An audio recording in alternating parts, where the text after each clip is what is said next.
to the former Ukrainian President, Petro Poroshenko.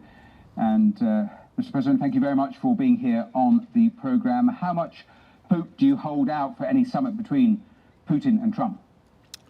First of all, thank you very much for your invitation. And today is absolutely crucial day. And I can tell you that when the times is expired, we should act efficiently.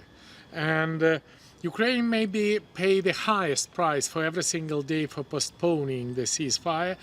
Ukraine is a nation who wants the most peace, but Trump promised that if Putin do not accept the condition which United States, together with Ukraine, together with European Union, together with Great Britain, introduced to Putin, it should be Plan B.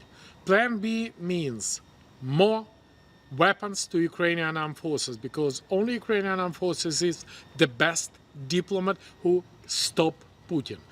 Point number two. Can I just interrupt you before you go on, because do I understand you correctly that at the end of today, unless Vladimir Putin has agreed to a ceasefire, you think that the US president should impose those sanctions now in terms of all that list that you were just describing?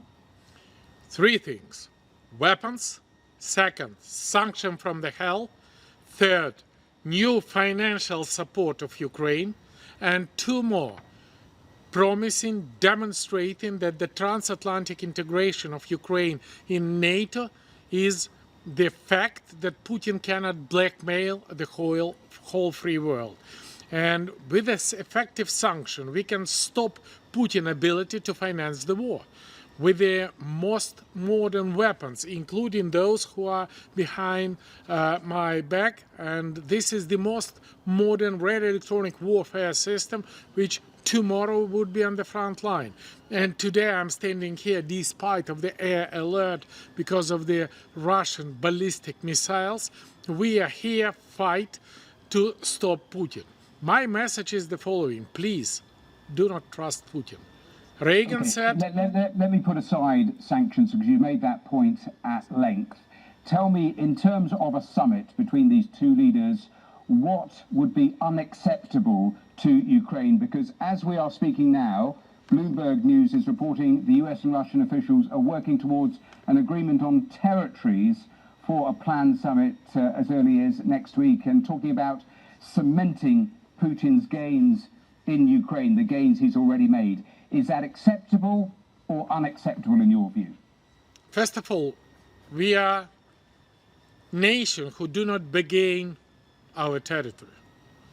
But I want to deliver you the information that Putin don't need Ukrainian territory. Putin don't need part of Ukraine.